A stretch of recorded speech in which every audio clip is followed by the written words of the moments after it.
Want to know how to change the continents that shows your jobs for the positions in well found for AngelList? Well, no worries. In this video, I will be show you how you can do it easily in just under a minute.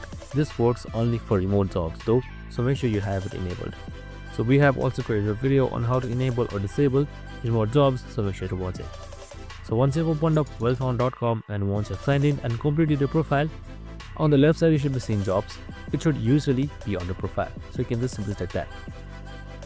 So now once you click the jobs, here you should be seeing your skill and then your country, and right beside it you should be seeing your continent with the remote jobs enabled.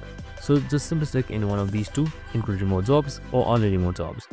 So once that is done, here you can see show remote jobs of companies based on any. So you can just simply choose Australia right here, and it should show just like this right here. So you can also add and delete as you want, and you're good to go.